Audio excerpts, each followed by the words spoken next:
Hi, and welcome to another edition of Life Lessons with Scott and Friends. I'm really excited about today's guest. Wayne Mote and I go back, I don't know, 15, 16, 17 years. We got introduced through the Georgia Force High School football program that we both were fortunate enough to be coaches on. And Wayne was kind enough to join our staff and take over our offense, defensive line, and was with us for several years. And we had a great time, great rapport then. And we've stayed in touch off and on over the years. And I'm inviting Wayne to come on today because Wayne, you've done something I am dreaming about. I have registered for Chattanooga in 2022, and I'm talking about IronMan. So, Wayne, first of all, welcome. And if you want to tell the audience a little bit about yourself and kind of on the end of it, why IronMan? How did that come about? And we'll just get started there. Okay. Well, first, thank you, Scott, so much for having me on your show or your whatever it's called, podcast. And I appreciate the opportunity. It's a pleasure to be here, and we do go back a long way. So it's a good relationship we've had over lots of years. 55 years old, married for 32 years, 4 kids. 29, 27, 2 25s, twins are 25. Finished, everybody's out of the house. My wife and I are empty nesters now. I've been an engineer in Atlanta for 30 plus years, and I coached a lot of years. And so that's kind of the season of life I'm in. And about 2 years ago, a little over 2 years ago, I was in a race, like a road race of some sort, maybe the Peachtree or something, and ran that. And then our company did a Kaiser Permanente, like walk, run, roll thing. And so we did that. And it just kind of dawned on me. I said, you know what, you ought to train for a marathon. And so between the fall of that year, the Publix Marathon in Atlanta was in, I think, February 2020, March 1st, 2020. And so between September of 19 to that time, I just got online and found a free plan to do a marathon, like couch to marathon. Nice. In 5 or 6 months. And I just put that plan out and said, I'm going to do this thing. And so I just ran. And running is boring for me. I'm slow, I'm kind of tall and a little bit, got some weight too, and so it took a long time, but I did it, and it was just fabulous. And after running for 5 or 6 months, a lot of distance, I thought, you know what, I want to bike. I think I want to bike some, and so I did a little research on bikes and had saved some money for it. And you couldn't just go out and buy a Huffy, like we used to do when we were kids. So ended up doing some research and bought a decent bike, Bianchi. It's a nice bike.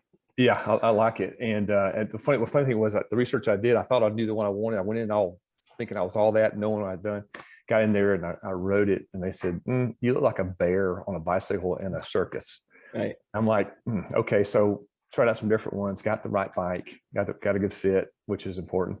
Yes. And then I started biking, and I biked about 2,500 miles, just biking. And I knew you really need to do some races and stuff, some events. They don't call them races, they call them rides, although somebody wins. Yes. But I did a Shine Peddlers, which is up in Dawsonville. And it was a metric century, which is 100 whatever. Yeah, 100 kilometers. 100 kilometers, there you go. Metric, there you go.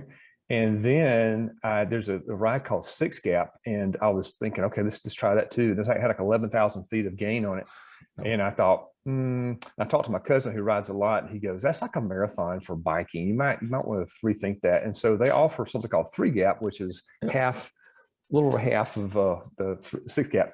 And so I did that, and it was awesome. And I was exhausted, tired, and but it was really, really neat. And they had a couple of climbs are like an hour long climb.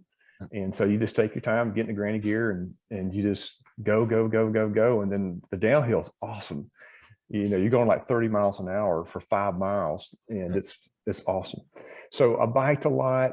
And then my oldest son, told me, said, Dad, you know, at Mercer University, which has a campus over here in close to Spaghetti Junction, he said they offer community memberships, and they have all kinds of great equipment. They have a pool. I said, a pool? Oh my gosh. So I checked into it, and it was a list to wait. And I thought, I'm just gonna get on the list. So I got on the list, and about, I don't know, 4 months later, they called me and they said, hey, we have a spot. And I said, you're kidding, that's great. So I got in there and I started swimming. And what I found out was I really didn't know how to swim. I thought I did. I thought every kid knows how to swim, right? You swim with a kid in the pool and the lake and ocean and stuff, and you know how to swim, but you really don't. Yep. And so I started swimming, and literally I could swim 25 yards at the stop because I couldn't breathe. I didn't know how to breathe, didn't know how to swim. And so I just kept, you know, trying. And in the back of my mind, I'll share this with you. In the back of my mind, I had a fear of drowning. I just had a fear of drowning. And also, you know, you're out there swimming by yourself somewhere and nobody knows where you are and you're just gone. And then also whatever's going to eat you, these Ironmans, these races, triathlons, or whatever, they're in water that has things in the water. Right. So I was thinking, I'm going to get bitten by something. And so those two things have kind of been haunting me. And so anyway, long story short is I ended up getting a coach, and having coached for a long time, it's nice when you tell other people what to do. But when you haven't been coached for many, many years, you're like a little bit antsy about it because you're paying money to get somebody to tell you what to do, to tell you to go faster, harder, all those things. But it was the best thing I could have done was to get a coach to help me because I couldn't see what I was doing wrong. And that was a huge help. So when I got the swimming part, the access to a pool, the light bulb went off. I thought, maybe I could try a triathlon. And with way back recesses of my mind, I thought, would an Ironman ever be possible? I thought, don't even think about that now. Don't even, just maybe a triathlon might be great. And that's about the time I called you and Scott or Steve Riley. I called y'all two guys because y'all were into that, you know. And I did a little research and trying to figure out what's the heavy lift here to do triathlons and whatnot. So just started getting advice and trying not to be overly excited because I had gotten excited about something earlier back in the late 90s. That's something I wanted to do, and it didn't pan out, and it for several reasons. But this, I just took my time, like y'all suggested, be paced about it, and just kind of planned it all out, and you know, put a plan together, and we can go over that a little bit later if you like. But that was one of the best things ever, is to put a plan together and stick to the plan. So just you decide you want to do a marathon, and then you develop the love for cycling and then the swimming. So I see how it all comes together, but what drives you to look at these challenges or these different things and say, that's next, that's where I'm going next, or that's what I want to do? How do you, what's the thought process there? Well, I think it was such a marathon accomplishment thing was such a big thing to overcome, and then swimming and all that mess. I guess the crux of the matter was I feel like God gifted me with a strong body, and early on, and maybe not so much strong mind, but strong body. And so I've got a strong back, and I've been able to labor lots of years, a lot of things. And that's just something that I didn't ask for. It's something he gave me. Right. And I thought everything I had accomplished strength-wise had been in the past. And I thought, what a waste. I don't want the last thing that I ever did with the talent and whatever God gave me to be in the past. And so that's really one of the biggest drivers. And the other driver was I wanted my kids to see that their dad's still pushing. And since I'm ahead of them in age, they'll never get ahead of me, right? Right. So age-wise, so if I do something now, then they've got to be looking out X number of years and thinking, gosh, if my old man can do it, then I need to do it, And so that was motivating. That's such a great point, because it's part of what one of my drivers is I want to, two things. I want to go as long as I can, as hard as I can, for as long as I can, Mm-hmm. because I don't want to be somewhere when I'm 75, 80, 85 and wish I had done whatever. And at Mm-hmm. least if I put myself out there and work hard and try to stay in shape, what's really the worst thing that happens? I I stay in somewhat reasonable shape. Yeah, I count that as a win. that's right. But if I can accomplish different things and give my kids a benchmark and my grandkids, that's I don't know, for me, I don't know if you've thought about this. For me, it's the legacy aspect of what do I leave behind? And you said it. It gives my kids something to shoot for. To, hey, look, dad was doing this, or dad did this, and Right. oh man, he was X. Um, so I think that is a huge motivator and driver. And for me, it was the realization of I have less years ahead of me. How much can I accomplish between now and whenever that time comes? And the other thing I like that you said is recognizing that you have been gifted. There is a talent, and you do have a certain body type that lends itself well to athletic events. Other people may sing, other people may, whatever. We're called to always use that talent, not just for a season. Now the gifting may change, and we may find ourselves doing things that, oh wow, I never would have thought I could do this. Um, Moses never thought of himself as a speaker, yet has he aged? God led him to back to Egypt and that whole story. So anyway, that's pretty cool. It's great. Great drivers, great incentive. Mm-hmm. So you decide you want to do the triathlons. So I'm assuming, because Steve and I were doing triathlon sprints, Mm-hmm. and I'll tell you one quick story about the swimming aspect. I did, and you make a great point. I've always been a great swimmer in my mind. Mm-hmm. I swam good, but I really didn't know how to swim. And it wasn't until I started training that I realized, wow, I kind of suck at this. And why can't I breathe? And all of those things you said, just, yeah, I've been there. Um, I remember I had Kim come, my oldest, and watch me swim. And she was a swimmer for a while and got out. And I was like, so what do you think? She's like, you got some work to do, Dad. And I'm Yeah. like, that's not what I wanted to hear. She's like, Right. I'm just telling you, Yeah. you got some work to do. Mm-hmm. So anyway, I did okay, advanced a little bit, but the fear of drowning wasn't real until did a relay with Steve and Scott at Lake Lanier. Mm-hmm. And you head out to that first buoy, and all the training, everything's going good. Right. I feel good.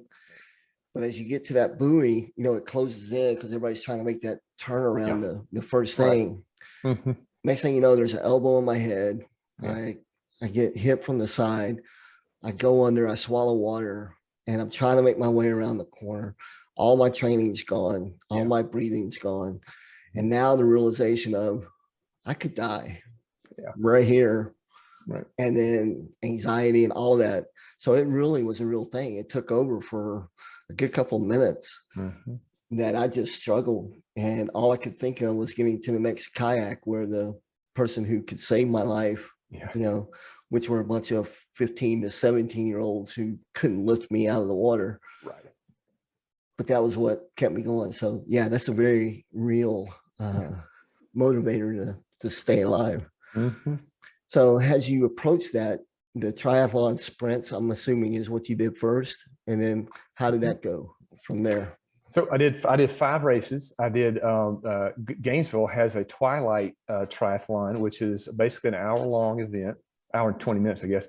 And the way it works, it's all indoor, and you basically swim in a pool. You swim laps, and you swim as fast as you can for 10 minutes.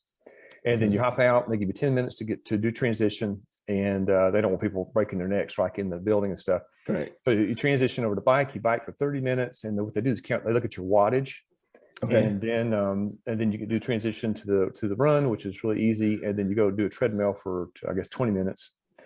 So they just add up your times, look at your wattage, and if you're doing an incline on the treadmill, then they give you extra credit, for that. Okay. If you crank it up a little bit. And so I did that, and that went pretty well. Swimming, I'm still swimming like this right here, my head out of the water, dragging my legs and the whole 9 yards. Not hardly kicking at all, and exhausted, tired after you swim. Yep. So I did that, and it was really fun. It was in the evening time. It was great to go do it and see, okay, this is how it works. That was my first one. And then I did Try the Parks. Try the Parks is an organization that does the smaller triathlons, and they do, I think, 6 throughout the state. They do at Lake Lanier and Carrollton. They do 2 in Carrollton at Tanner Park. And that was right after on the tail end of a hurricane, which was crazy because it was raining like cats and dogs. We didn't think they were going to have it. And so they have that. And that was a, I guess, a sprint. And I think I had to do, I guess, 600 yards of swimming. And it looked so long. I'm thinking, oh my gosh, it's so long. And I was in line with people that did not look like they were triathletes. And they smoked me. Yep. And so I'm thinking, oh my goodness. So I get out of the water and I'm huffing and puffing. The first thing I tell my wife is, I didn't drown. Yep. I'm not last. So I was close to last, but not quite last. And did try the parks, and that was really fun. And then I did one Olympic. And when, in a way you do these, you can get online and you can just, there's multiple forums, multiple ways you can find where these races are. But I kind of backed it in from the Ironman, the full Ironman to the half, to the Olympic, to the sprint, to the Twilight 1 hour thing. And then the Olympic was in it was technically Georgia, but it was on the South Carolina line in Augusta. Yep. It was called Tall Pines, and it was really fun. It was in a lake as well, a reservoir rather, Strom Thurmond Reservoir, and it was good. I was exhausted, tired, but it was really fun. Learning how to transition. And a real funny quick story about that is I swam and I got out of the water, and I thought, before I got out, I thought, last time you're really kind of woozy, so just be careful. So I got up and I was like, hey, whoo, and they just did a face plant back in the water. And as I pushed off, I thought, that's so fine, I'll just get up. And I pushed out of the water, and unfortunately the water level was deeper than I thought it was. So I took a breath of water while I was underwater.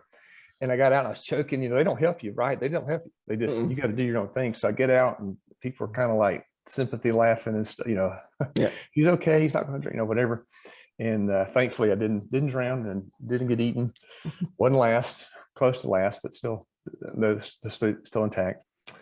And then I did a half in Maryland. And the way I found it was I was looking for a lake. I was looking for a flat bike and a flat run, and it met all of the criteria. So Lori and I traveled up, took about 2 days to travel up to Maryland. It was so well run. They have such good support, and it's so organized. And I was super impressed with the organization and how they do it and everything. And it was, worked on how to eat and how to, get truly prepared, because I was truly afraid I was going to have to go to the bathroom, during the middle of the race. Right. So you don't want to be out in the middle of nowhere. Right. And they tell you, you don't go to the bathroom out in the middle of nowhere. They tell you get to an aid station to do it. Right. So, and then that whole thing and just figuring out how you work this stuff, and so did that. And then, wheeled around from that was in June, and then the full Ironman was in Chattanooga. And the reason I chose that one was because it was one of the few that were left that you could get into because of COVID. There was just COVID canceled a lot of races for folks, and they just kind of bumped them forward. And so everything's still so packed. But they had a river. The river, you could swim point to point in the river, which was great. They added 4 miles to the bike, so it was 2.4 mile swim, 116 mile bike, and then 26.2 to run. So all total was 144.6. Wow. But got to that. The weather was phenomenal, and it was just a perfect day.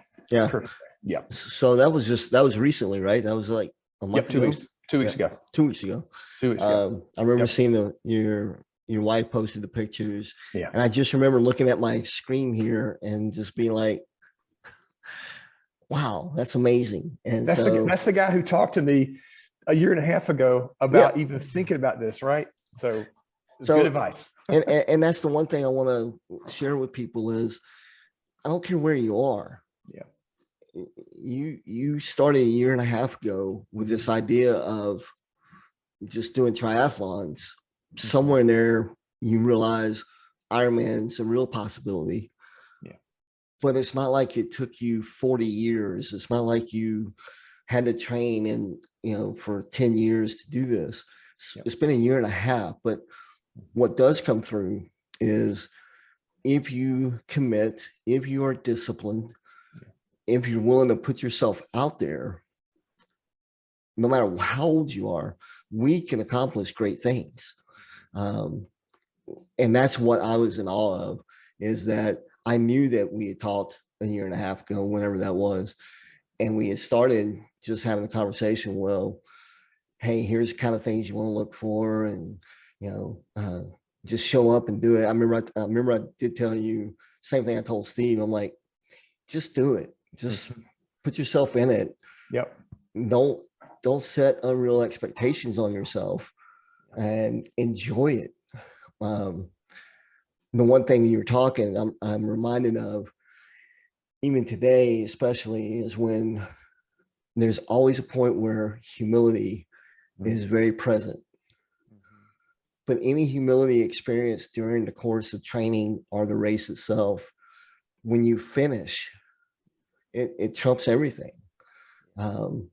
And that, to me, to be able to go after something, and no matter what the adversity is, whatever the humility comes our way, that end when you triumph at the finish line. Share a little bit about what that's like, especially with the Ironman, because I can only dream of that right now. So talk a little bit about that. Yeah, Scott, 5 weeks, I'm sorry, August the 2nd, 7 weeks before the race happened, I herniated my disc, and I had done it back in 07, had surgery. And for those who have back pains, I'm still super empathetic to people who have any kind of back pains to this day, because the pain is horrendous. And I just feel for people that have issues, because it really messes with your mind, your life, and it just, others around you have to support you because you can't do it by yourself. There's just a lot going on. Herniated my disc, and I was in the same pain that I was back in 07. And try to get back and get to the doctor, and they're like, get in line, we got COVID, just we'll get you in here somehow. And so I got x-rays and I got MRIs, and they say, yeah, it's herniated, and we'll put you in a queue for, see what we can do, blah, blah, blah. And I'm like, Lord, I've been working at this thing for 2 years now. And I'm like, it's not my livelihood, but I really have invested a lot. And I'm like, I don't understand, I'm this close. Is this what it's going to be? I'm going to have to put it off for another 6 months, because that's really what it is. That's really one of the last races of the year. Yep. And so if you miss it, you're going to wheel around all the way to May or so before you can do another full one. And I was like really disappointed, and trying to keep my trying to be positive, but also just like silently going, Lord, I don't know what's going on here. So don't, I was like, well, I told my family, I said, I'm not going to be foolish here. I don't make a living at this. I got to get healthy, and there's a lot more to life than just this one thing we're aiming at. But in my heart of hearts, I said, Lord, I really want to finish this, and I don't want to train for another 6 or 8 months to do it, because it's a lot. It's a lot of training. It's 10 to 15 hours a week, and that's not including travel time and all that stuff. So you're missing a lot of stuff. So I ended up getting therapy, and for 4 weeks, and folks were fabulous. They did a great job. The underwater treadmill, and it was a lot of pain, but I had dry needling, which is acupuncture, Yep. in some areas. And my right foot was numb, and it's still numb. My right calf was numb, still numb. And so and eventually I got an epidural, which was great. I had to get the cue for that. Got an epidural, and it took about 2 weeks to start taking effect. But thank the Lord, I hadn't swam 2.4 miles yet. I was getting fairly close to, like, mile and a half, 1.8, but I was able to get to the pool. Wasn't able to bike or run for 5 weeks. So I got to the pool, and I would swim, and the buoyancy in the water made it tolerable. And I get out, and literally on the way out the pool, I'd be on a walker to get back to my car. So I'd be in so much pain. Wow. But able to swim. And I don't know how, I just started swimming distance. I forgot the drilling that we're doing. I'm just going to do distance. And so I got to where I swim for an hour and a half straight. And I thought, Lord, that's awesome. Now I know in my mind, those things I feared the most, I was able to focus on that. And I can do the distance now. I know I can do the distance. And so after about 5 weeks, epidural kicked in, the other stuff kicked in. Still, be careful with my foot, because when it's numb, you can't feel it. And you gotta be careful when you're running and stuff. Right. And the last 3 weeks, the way they do it on your training program is you're tapering down. But in my case, I was also ramping back up to get back in shape. So it was kind of a weird balance. And your mind can play tricks with you when you're trying to justify what your training is, because, hard training you don't want to do necessarily, but you have to, but whatever. So it's trying to balance that out, stick to the plan, but also, be smart. Yeah. And 2 weeks before, I was on the phone with my daughter, and everybody's like, Dad, you going to do it? Dad, you going to do it? And I found out afterwards that the PT guy said, I wasn't going to poo-poo on your parade, but I wasn't thinking you're going to feel this much better by this time. But I'm really impressed. And I feel like God just made everything, all the moons align, got me back in just enough good shape to do it. And you couldn't have asked for a better day.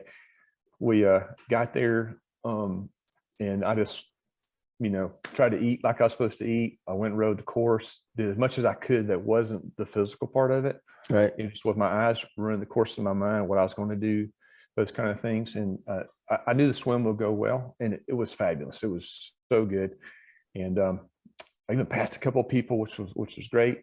I passed a one-armed man, true story, which is phenomenal. Not that I passed him, but the guy's in an Ironman with one arm. Right. The funny thing is, he passed me at mile 40 on the bike. So you talked about humility earlier. This whole journey's been a lot of that. People that you would not think could do these things are phenomenal at them. They're really good. They can do them. And at Mercer, I was smoking this guy in the pool one day, and I turned around. He left before I did. He had cerebral palsy crutches. He got out, was walking. I'm like, okay, Wayne, quit thinking you're all that. Just people are overcoming tremendous things to do great things and accomplish things, and you just never know where somebody's coming from in their journey. That's right. So I had a lot of humility moments for me. Yeah, that's good. It's also, it's the one thing. Steve and I showed up in LaGrange for our first event, and we got there the night before, and there was doing the packet pickup, and an older gentleman, probably mid-60s, very heavy set. His wife looked very opposite, fit, trim. We go in, we get the packets, we come out, and we're like, hey, this is our first time. You guys done this before? And oh yeah, we do, 20 of these probably every year.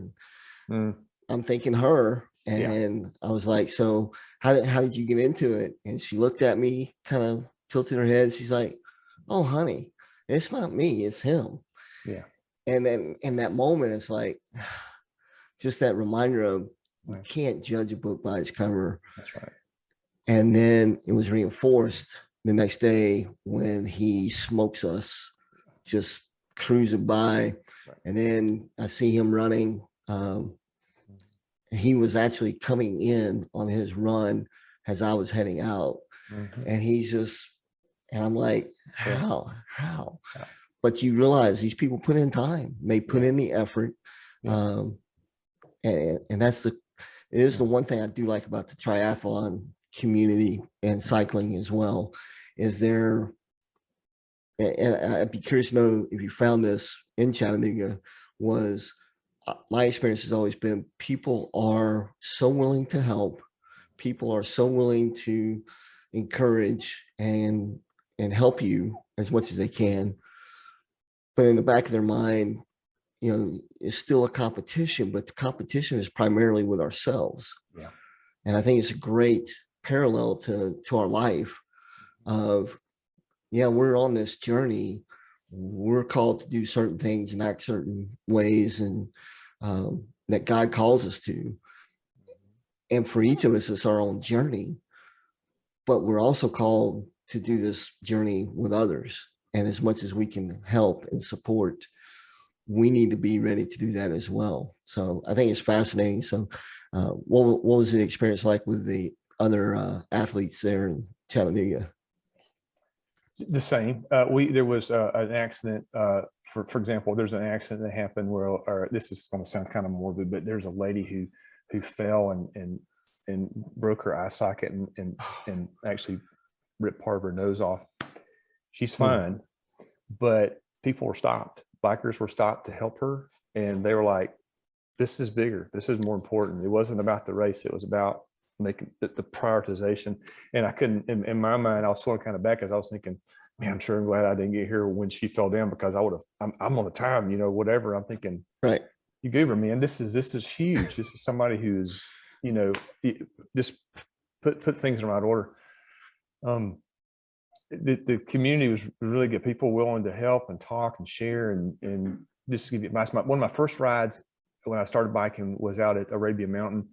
And I got out there and I had no squat. I didn't know the trail, and I didn't know how to bike and everything. And so these two guys named Kenny and Otis were out there. And I prayed that morning. I said, Lord, please help me cross the path with somebody who knows what they're doing.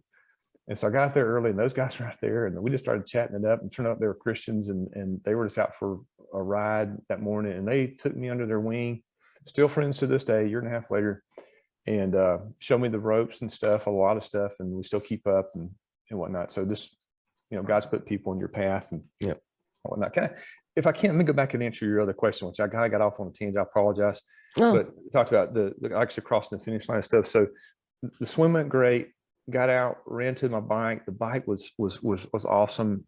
It's a long way, but it was great. Did it just under 8 hours. The winners did it under 4 hours, which is unbelievable. They were average of 27 miles an hour. The winner was 27 miles an hour. Which I don't know how you do that, but anyway, finished the bike. Saw Lori and one of our sons, along the way a couple of times, which was great. But I got to the run, and my feet were hurting, of course.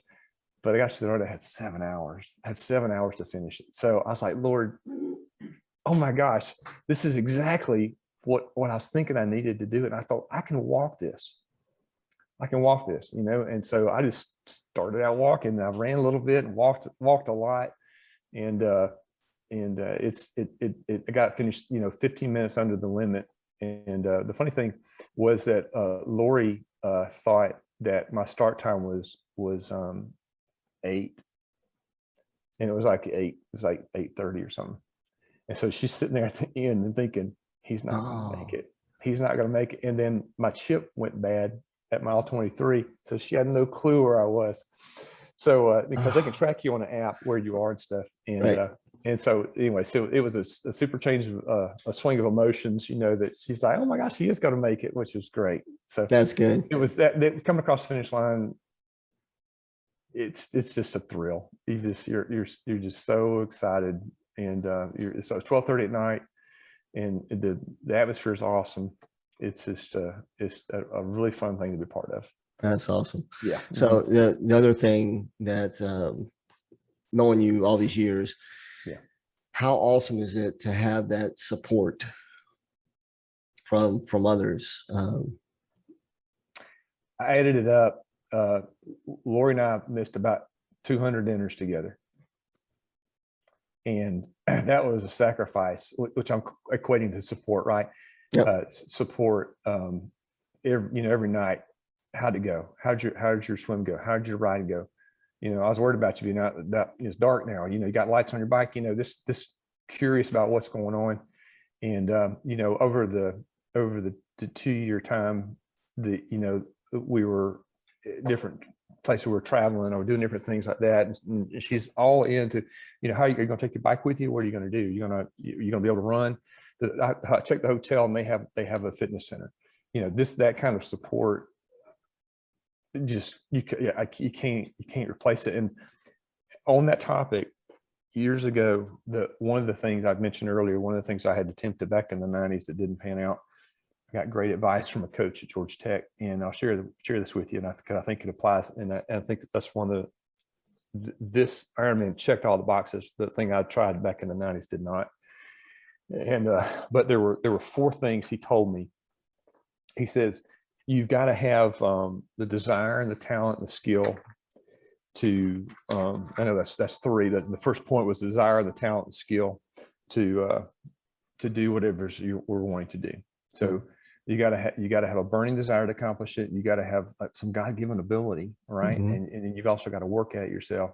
And the second thing was, do you have the time to accomplish it? You may be trying to do something big, but you've only got 2 months, so there's really no way for you to get there. Do you have the time? And the third thing was, do you have the facilities? Do you have the facilities to do this? In that case, a pool or bike or the things I needed to do it. And the last thing was support you talked about. Those four big questions you have to ask yourself when you're going to do something like this. If you're missing any of those, you're really destined to fail. So true. Yep. So true. Well, Wayne, I'm so glad you came on to share this. It's a journey that I don't think ends. I don't know when you are looking to do another, or if you are looking to do another, or but you've done 2 of the things that are on my bucket list. I will never do a marathon. I just don't think my knees will ever hold up to that pounding, which for me takes out the complete Ironman. But I definitely want to try to do the 70.3 because I think I could do 13 on the run. I may have to walk the whole thing, but again, thank you for coming on, sharing. Is there, for anyone out there, is there any advice you would give? When we kind of just talked about the 4 things, which I think are huge. Is there any additional guidance or encouragement, support, whatever you think to motivate people to go after it, whatever it might be? Yeah. First of all, I say always to be in alignment with what God's called you to do, right? Is to pray and be around people that are going to challenge you with that same thought, because people will call you, especially your spouse or people that love the Lord. Hopefully there's a good enough relationship where they'll call you on things and say, hey, is this really what you need to be doing? Or is this a good thing? Or like, I support you. Tell me what I do to help. So I'll just be in alignment with what God's called you to do. And then there's seasons for things. I would not have been able to done this when we were raising kids. Yeah. I mean, some people can, but not Wayne Mote, and so the season just perfectly happened. The facilities were there. Sport was there. The time to do it was there. COVID happened. So there was people working from home. I mean, just the moon's all aligned and everything. So I'd say don't fret if there's something you want to do. It may not be a no, but it may just be right now. Right. Kind of thing. So that's it. But support's huge, Yeah. Being in alignment with what God's called you to do. Awesome. Yeah. Well, Wayne, again, thank you. And I'll be following up with you. Like I said, September, I told you before we started, September is my goal next year, 2022, to go Chattanooga. I thought about Augusta, but there's something about Augusta that scares me a little. Chattanooga, I've heard from several people who have done it. It's the one to start with. It's the one to try to tackle and go after. So that's my goal for 2022. Kind of lost last year competing because of COVID, and so many events got canceled. I'd signed up for a half dozen or so sprints, and I think we think I only did 2 last year. So I'm looking forward to getting back into training, which I just started Saturday. And I'll be out, riding my bike tomorrow, hopefully getting 40 miles in. So anyway, really appreciate your time coming on with me tonight, and look forward to following up with you. And yeah, don't be a stranger. I may invite you back on some other topics, some other life lessons that might be worth sharing. And again, just thank you for your time. It's been a pleasure. I All appreciate right. the opportunity. Thank you. God bless. You too. Have a good All right, night. bye. You too. Bye. Bye.